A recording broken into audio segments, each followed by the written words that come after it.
तो ये सारी जो प्लानिंग है ये शैतान की प्लानिंग है। पहले तो हमारे ईमान को कमजोर करता है, फिर हमें फकर से डराता है, तुम तो भूखे मर जाओगे, तुम्हारा फ्यूचर क्या होगा, पैसा कहां से आएगा, तुम्हारे बच्चों का फ्यूचर कहां होगा, फला यूनिवर्सिटी में आपको बच्चों का एडमिशन करवाना है, उसकी फी कहां से आएगी। भाई जिस अल्लाह ने तुम्हें खिलाया वो तुम्हारे बच्चों को भी खिला देगा, सिंपल सी बात है। तो जब हमारा ईमान कमजोर होता है तो शैतान भी अटैक उसी वक्त करता है। जब हम अल्लाह की हिफाजत में आते हैं तो शैतान की हिम्मत नहीं हमारे ऊपर अटैक कर सके। जब फ्रूट दरख्त के साथ होता है तो जो वायरस होते हैं वो अटैक कर सकते हैं, बहुत ही कम करते हैं लेकिन कम करते हैं। जैसे अलग होता है तो ज्यादा आ जाते हैं। तो इसी तरह से जब हम अल्लाह से करीब होंगे, अल्लाह से मिले होंगे, तो शैतान हमारे ऊपर अटैक करेगा। अलबत्ता यह कि हम किसकी हिफाजत में होंगे, अल्लाह की हिफाजत में होंगे। लेकिन जैसे ही हम अल्लाह और उसके रसूल के रास्तों को छोड़ेंगे तो फिर यह है कि फिर आपकी मर्जी है, अल्लाह आपको आजाद छोड़ देगा। फमन शाअ फलयुमिन वमन शाअ फलयकफुर। अब तुम्हारी मर्जी है, तुम अल्लाह की मान के चलो, अब तुम्हारी मर्जी है अल्लाह का इनकार करके चलो। ये रास्ते मैंने तुम्हारे इख्तियार में दिए हैं। ये है वो चीज जो यहां बताई जा रही है। ये तीन बातें तो आपकी खिदमत में मैंने अर्ज कर दी हैं इस आयत के ज़ोइल में। अब चौथी बात ये समझनी, बड़ी अहम आयत है, वो ये कि फला तजअलू लिल्लाहि अंदादम व अंतुम तालमून। अब तुम करो का, ये तीन बातें मैंने जिक्र की। चौथी बात जरा हट के, नियामतों से हट के अल्लाह के तौहीद के मुताल्लिक है। अब तुम ये करो कि तुम मेरे साथ किसी के शरीक न ठहराओ। तुम जानते हो एक सहाबी का वाक़या आता है, जनाब अब्दुल्लाह बिन मसूद रजी अल्लाह तआला अन्हु से शायद ये गलबन मिलता है। तो वो सहाबी आते हैं अल्लाह के नबी अलैहिस्सलातु वस्सलाम के पास, कहने लगे या रसूलुल्लाह सल्लल्लाहु अलैहि वसल्लम, जो आप चाहें, जो अल्लाह चाहे वो हो जाएगा। तो अल्लाह के नबी अलैहिस्सलाम ने नाराजगी का इजहार फरमाते हुए ऐसा फरमाया, ऐसा नहीं, जो मैं चाहूं, जो अल्लाह चाहे, नहीं ऐसा नहीं, जो अल्लाह चाहे, तन्हा तन्हा अल्लाह चाहे वो होगा। गोया के देखे नबी अलैहिस्सलाम ने अपने असहाब की और हमारी कैसी तरबियत की। अब देखें इसमें क्या, रसूल करीम सल्लल्लाहु अलैहि वसल्लम साथ बैठे थे, ये मेरी और आपकी तरबियत की जा रही ना कि हमने शिर्क नहीं करना, इन्न शिर्क लज़ुल्मुन अज़ीम। तो गोया कि यहां भी फला तजालू लिल्लाहि अंदादा, ये जो अंदाद है ये निद की जमा है और जिद है, और अल्लाह के मद्दे मुकाबिल, यानी जो अल्लाह सुब्हानहू व तआला की सिफात है, अल्लाह करीम की जो क्वालिटीज है, उन सिफात को किसी गैर के अंदर लाकर अल्लाह के बराबर खड़ा कर देना, इसको कहते हैं अंदादा। अल्लाह के साथ किसी को शरीक करना, इसकी इजाजत हमें हरगिज नहीं। तो यहां ये चौथी बात इस आयत मुबारक के ज़िमन में, ज़ेल में ये नोट कर लीजिए कि ये शिर्क के हवाले से है। मैंने हदीस आपकी खिदमत में अर्ज की कि अल्लाह के नबी अलैहिस्सलाम ने नाराजगी का इजहार फरमाया, बल्कि आपने तंबीह फरमाई, जो तन्हा सिर्फ अल्लाह चाहे वही होगा, मेरे चाहने से कुछ नहीं होता। अब इस ज़ेल में मजीद एक आयत मुबारक भी समझ लीजिए। कुरान क्या कहता है, इन्नका ला तहदी मन अहबब्ता वलाकिन्नल्लाह यहदी मन यशा। मेरे महबूब, अल्लाह सुब्हानहू व तआला अपने महबूब से खिताब फरमा रहे हैं, जो आप चाहें वो नहीं होगा, यानी जिसको आप चाहे हिदायत दे वो नहीं होगा, जिसको मैं चाहूं हिदायत दे सकता हूं। तो गोया कि यहां ये क्या हो गई बात, अल्लाह की अपनी सिफात जो है उसमें किसी को शरीक नहीं कर सके। नबी अलैहिस्सलाम की अपनी एक तरजीहात हैं, उनका अपना एक मकाम है, उनका मर्तबा है। उनका मर्तबा और मकाम तो इतना है कि मैं और आप अपने इल्म की वुसअत के मुताबिक भी उनको बयान नहीं कर सकते, उनका हक बयान नहीं कर सकते। अलबत्ता कुछ चीजें ऐसी होती हैं जो उसूली होती हैं, जिनको समझना जरूरी होता है। ना अल्लाह की सिफात नबी अलैहिस्सलाम की सिफात में हम शामिल कर सकते हैं, और नबी अलैहिस्सलाम तो एक बहुत बड़े नबी हैं, खातमुन नबिय्यीन हैं। अलबत्ता उनके जो आपकी जो शान है उसमें कमी भी नहीं आ सकती। उसूल के मुताबिक जिनका जो हक है उस पर जो है वो आप हक अदा करें। बहरहाल इस आयत मुबारक के अंदर जो कि आयत 22 है, इस आयत के ज़ेल में आपने चार बातें समझ ली। अब मजीद आगे बढ़ते हैं। इसके बाद अगली आयत है जो कि आयत 23 है। ये बड़ी अहम आयत है, इस एतबार से अहम आयत है। ये आयत मुबारक मुझे और आपको कुरान की सदाकत, कुरान की फजीलत, कुरान की अहमियत, कुरान का मकाम बताते हुए हमें मुताले के तौर पर समझ में आ रही है। क्या फरमाया अल्लाह ने, व इन कुंतुम फी रैबिम मिम्मा नज़्ज़लना, अगर तुम्हें शक है कुरान के नाजिल होने में, अला अब्दिना, कि मैंने नाजिल किया अपने बंदे पर, फअतू बिसूरतिन मिस्लिही, तो इसके मिसल एक सूरत लाए, वदऊ शुहदाअकुम, बुला लीजिए अपने दोस्तों को, अपने मददगारों को, मिन दूनिल्लाह, लेकिन अल्लाह इसमें मदद नहीं करेगा, इन कुंतुम सादिकीन, अगर तुम सच्चे हो। नोट फरमा लीजिए कि कुरान करीम में 5 मकामात ऐसे हैं जिसमें अल्लाह ने, ये 5वां ये मकाम है, इसके अलावा 4 मकाम हैं जिसमें अल्लाह ने चैलेंज दिया है, कुफार मक्का को चैलेंज से खिताब फरमाया है। पहला मकाम क्या है? सूरत तूर, जिसमें अल्लाह फरमाता है अम यकूलून तकव्वला, अम यकूलून तकव्वला, तुम कहते हो ये कुरान घड़ा हुआ है। ये अंदाज है अल्लाह का बयान करने का।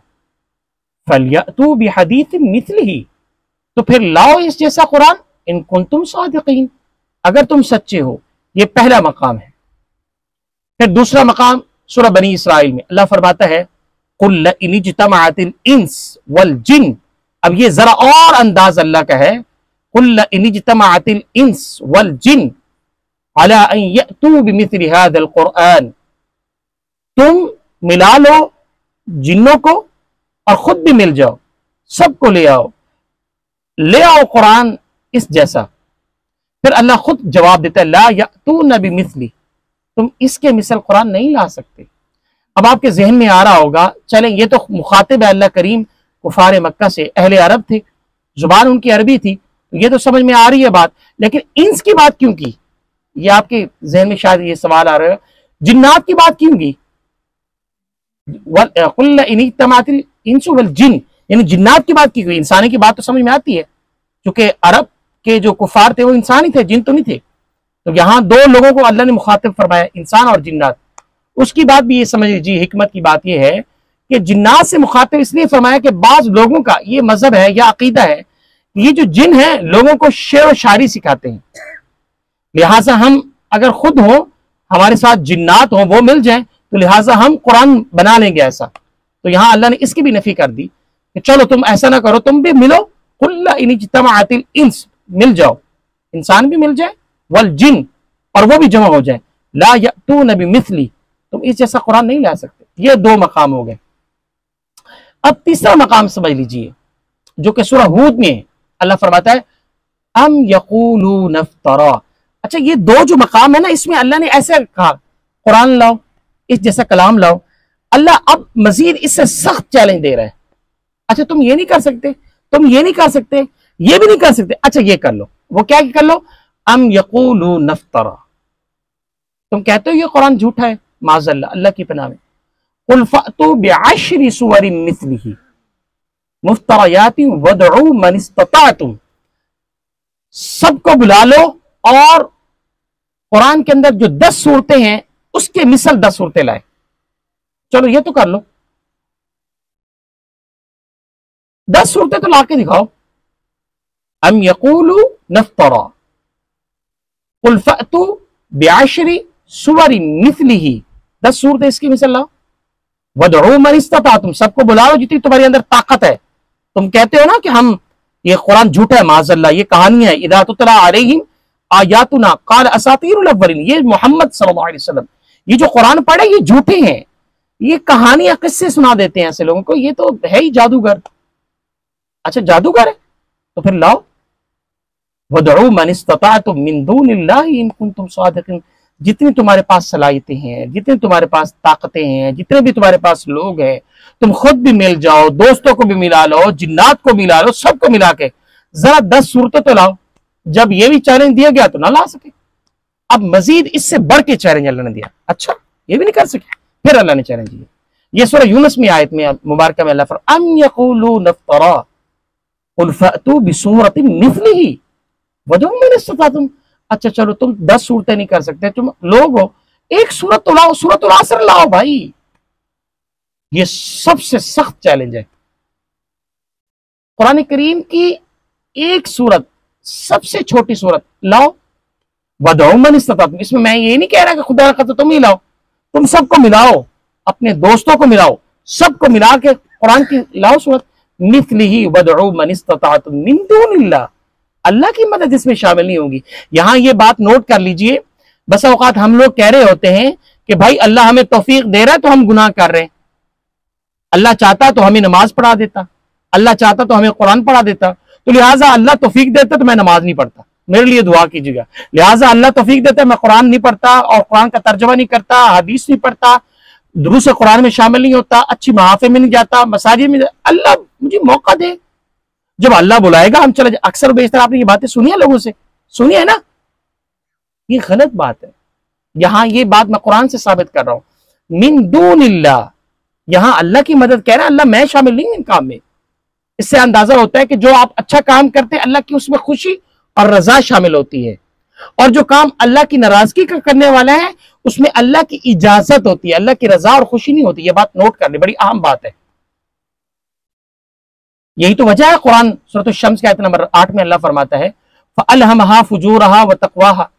मुझे और आपने को अल्लाह ने इल्हाम तो किया नेकी और बुराई में, सलाहियत तो दी है। मुझे पता है ये झूठ है, मैं झूठ बोलूंगा तो ये गुनाह है, सच बोलूंगा अगरचे इसमें फायदा कम है लेकिन सवाब है, और झूठ बोलूंगा मेरे मुंह में दाना नहीं होगा, कोई बड़ा जो है पिंपल्स वगैरह हो जाए, वो नहीं होगा। कभी हुआ है झूठ बोलने पर? हालांकि बाज़ाहिर उसमें फायदा हो रहा था, लोग कहते यार ये बड़ा अच्छा आदमी है, रोज की छुट्टी करता है और रोज ही कोई लॉजिक लेके आता है। आज मेरी नानी का इंतकाल हो गया, वो पहले से फौत होती बेचारी, उसको दोबारा मार देता है। चलो वो दादी का इंतकाल हो गया, वो भी फौत होती है। तो ये लॉजिक बसा औकात कुछ लोग दे रहे होते हैं और वो कहते चलो कोई, हालांकि जिनको दे रहे होते हैं उनको पता होता है ये झूठ बोल रहा है, वो वैसे नजरअंदाज कर देता है। तो गोया कि आप यूं समझ लीजिए कि बसा औकात जो है हमारा जो मामला होता है नेकी का, उसमें अल्लाह की नुसरत, अल्लाह की रजा और अल्लाह की खुशी शामिल होती है। लेकिन जो बुराई होती है उसमें अल्लाह की रजा नहीं होती, अल्लाह की इजाजत होती है। ये बात क्लियर कर लीजिए। अब ये 4 मकामात तो मैंने आपको गिना दिए जिसमें अल्लाह ने कुफार मक्का को चैलेंज दिया है। अब ये 5वां मकाम है जो आपकी खिदमत में मैं अर्ज कर चुका हूं। अब यहां पर अल्लाह का सख्त तरीन चैलेंज है। ये 4 चैलेंज दिए, 5वां चैलेंज समझिए, व इन कुंतुम फी रैबिम मिम्मा नज़्ज़लना अला अब्दिना फअतू बिसूरतिन मिन मिस्लिही वदउ शुहदाअकुम मिन दूनिल्लाहि इन कुंतुम सादिकीन। अगर तुम कुरान करीम की एक आयत, 2 आयतें, 3, 10 नहीं ला सके, फ़इल्लम तफ़अलू, ये नहीं कर सके ना, वलन तफ़अलू, फिर कभी भी नहीं ला सकते, फिर कभी नहीं कर सकते, तुम कर ही नहीं सकते। अल्लाह ने खुद ही जवाब दी, तुम्हारे अंदर ताकत तो मैं पैदा करने वाला हूं, तुम्हारे अंदर जो सलाहियत है वो मैंने पैदा की, तू मुझे गुर्राता है, तू मुझे आके दिखाता है, तेरी क्या औकात। यानी हमसे अल्लाह खिताब कर रहा है, हमारी अल्लाह के सामने क्या औकात है, हमारी जो है अल्लाह के सामने क्या वैल्यू है। वो हमें ही तख्लीक करने वाला है और हम ही अल्लाह की गुलामी से दौड़ें, अल्लाह की गुलामी से भागें और अल्लाह को आंखें दिखाएं, तू कौन होता है मुझे अपनी बंदगी की तरफ बुलाने वाला। तो यहां ये कहता है वलन तफ़अलू, तुम कभी नहीं कर सकोगे ऐसा। अब आगे जो है अल्लाह करीम का अंदाज बिल्कुल बदल गया है, पनिशमेंट का अंदाज है। फत्तकुन नार अल्लती वक़ूदुहा अन्नास वल हिजारा, फिर डरो उस दिन से जिस दिन ईंधन होंगे पत्थर। अब आप सोच रहे होंगे कि पत्थर क्यों, यहां लकड़ियां क्यों नहीं, यहां तो हम लकड़ियां यूज करते हैं बस औकात, तो वहां पत्थर लफ्ज क्यों यूज किया है। अब इसकी हिकमत भी समझ लीजिए। जो पत्थर की आग होती है वो ज्यादा खौफनाक होती है, और पत्थर ये हमारे वाले नहीं, ये पहाड़ों को अल्लाह करीम जो है बाकायदा पत्थरों की शक्ल में अंगारों में तब्दील फरमाएगा, और इसकी जो गर्माहट और शिद्दत और हरारत होगी वो अल्लाह करीम जो है जहन्नमियों को अता फरमाएगा। अल्लाहुम्मा इन्नी अस्अलुकल जन्नह, अल्लाह करीम हम सबको, हाँ अल्लाह करीम से हम सब जन्नत का सवाल करते हैं, वो आऊज़ु बिका मिनन नार, और अल्लाह से हम जहन्नम से पनाह मांगते हैं, अल्लाह हम सबको बचाए। तो ये पनिशमेंट है जो अल्लाह को चैलेंज करते हैं। तो ये है वो असल पहलू, मिन दूनिल्लाहि इन कुंतुम सादिकीन वदउ शुहदाअकुम मिन दूनिल्लाहि इन कुंतुम सादिकीन, तुम ये कभी भी नहीं कर सकते और अगरचे तुम सच्चे हो इस बात में। ये सारी मिसालें अल्लाह ने दे दी। अच्छा, अगली आयत जो मैंने आपको बता दी फ़इल्लम तफ़अलू, वो इसी की ज़ेल में है। आखिरी आयत जो है हमारे दर्स की है वो बड़ी अहम है। वबश्शिरिल लज़ीना आमनू, बशारत हो उन लोगों को वामिलुस्सालिहात जो नेक अमल करते हैं, अन्नलहुम जन्नातिन तजरी मिन तहतिहल अनार, अल्लाह करीम ने उनके लिए बागात तैयार किए हैं और ऐसी नहरें तैयार की हैं या ऐसी जन्नत तैयार की हैं जिसके दामन में या जिसके नीचे नहरें बहती हैं। कुल्लमा रुज़िक़ू मिनहा मिन समरतिर रिज़्क़, अल्लाह करीम उसको रिस्क देता है, ऐसा रिस्क जो फलों का रिस्क है, फ्रूट्स का रिस्क है। क़ालू हाज़ल्लज़ी रुज़िक़ना मिन क़ब्ल, और ये इससे पहले भी इनको रिस्क दिया जाता है। मिसाल के तौर पर जो जन्नती होंगे अल्लाह करीम उनको ऐसा रिस्क अता फरमाएंगे, ऐसा फ्रूट्स इस्तेमाल देंगे जो मुशाबे होगा अंगूर और इसी तरह सेब वगैरह वगैरह जितने भी हमारे पास फ्रूट्स हैं, तो हम देख के कहेंगे या मेरे मालिक मिन क़ब्लु व उतू भी मुतशाबिह, मेरे मालिक ये तो पहले भी आप हमें दुनिया में अता फरमाया था। अल्लाह कहेगा मेरे मालिक मेरे बंदे चखो तो सही इसको। जब वो चखेंगे तो जमीन और आसमान का फर्क होगा, टेस्ट के लिहाज से टेस्ट का फर्क होगा। तशबीह और जो शक्लो शबाहत होगी वो दुनिया की तरह होगी, अलबत्ता जो उसका टेस्ट होगा वो जमीन और आसमान का फर्क होगा। अब इसके बाद फरमाया वलहुम फीहा अज़वाजुम मुतहहरा, और जो जन्नती में लोग होंगे उनके लिए अल्लाह करीम पाकीज़ा जोड़े बनाएगा, सुभान अल्लाह। और फिर आखिर में अल्लाह करीम ने टाइटल दे दिया हुम फीहा खालिदून, जिसमें वो हमेशा हमेशा रहेंगे।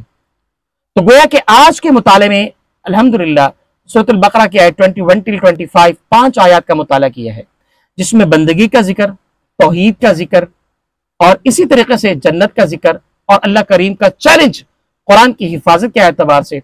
मेरे पास चंद मिनट हैं और उसके अंदर आखिर में मैं ये बात जरूर अर्ज करना चाहूंगा, इबादत उस वक्त तक मुकम्मल नहीं हो सकती जब तक कि अल्लाह के बंदों की खिदमत न कर ली जाए।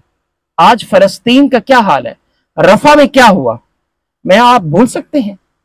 हमारे बच्चों के साथ अगर इस तरह हो तो मेरी क्या आंखों से आंसू आएंगे? नहीं, दिल फटेगा, बल्कि खून के आंसू रोंगे। तो आज मैंने इनफिरादी तौर पर, आपने इनफिरादी तौर पर क्या किया उसके लिए? हमारा इख्तियार तो महदूद है, हम उनके लिए दुआ कर सकते हैं, छोटे छोटे जो है उनके लिए सोशल प्लेटफॉर्म पर जो है बात कर सकते हैं, ये हमारा इख्तियार महदूद है। लेकिन हम अल्लाह से दुआ तो कर सकते हैं, ये भी हमारा इख्तियार तो है। लेकिन हम अपने हुक्मरानों को मुखातिब होकर कह सकते हैं अल्लाह के लिए, अल्लाह के लिए वो हमारे बच्चे हैं, वो गैरों के नहीं हैं, वो माएँ हमारी हैं, वो बेटियां हमारी हैं, वो बुजुर्ग हमारे हैं, वो बच्चे हमारे हैं, वो मुल्क भी हमारा है। मस्जिद अक्सा किसकी है? फलस्तीन किसका है? उम्मत का है। तो आज कम अज कम हम इस सबक को कभी ना भूलें। रफा में जो हुआ, आपको पता है, आप सबके इल्म में होगा कि जब जंगें लड़ी जाती हैं तो उसके कवानीन भी होते हैं, और उन कवानीन में से ये चीजें जरूरी होती हैं कि खवातीन पे हाथ नहीं उठाया जाएगा, उनको तकलीफ नहीं दी जाएगी। नंबर 1, बूढ़ों को तकलीफ नहीं दी जाएगी, आप सबके इल्म में होगा। नंबर 3, बच्चों को तकलीफ नहीं दी जाएगी। हॉस्पिटल्स को जो है वो मिसमार नहीं किया जाएगा, स्कूल्स को मिसमार नहीं किया जाएगा। क्या हो रहा है? ये जान लीजिए अल्लाह सोया हुआ नहीं है, अल हय्युल क़य्यूम, अल्लाह करीम जिंदा है और वो हमेशा कायम रहने वाला है। ये जमीन अल्लाह की है। अगर अल्लाह की मखलूक के साथ ऐसा कर रहे हैं तो अल्लाह सोया हुआ नहीं है, अल्लाह करीम सोया हुआ नहीं है। मैं बार बार रिपीट कर रहा हूं, मेरी आवाज अल्लाह सुन रहा है और आपकी फरियाद भी अल्लाह करीम सुनेगा इंशाअल्लाह, अगर आप करेंगे। हमारे छोटे छोटे जो मेहनतें हैं, छोटी छोटी जो रैलियां हैं, मुशक्कतें हैं, अल्लाह ताला वो भी देख रहा है। इसको रखे तसलसल में। ऐसा ना हो कि हमने एक दिन रैली निकाली या एक दिन हुक्मरानों को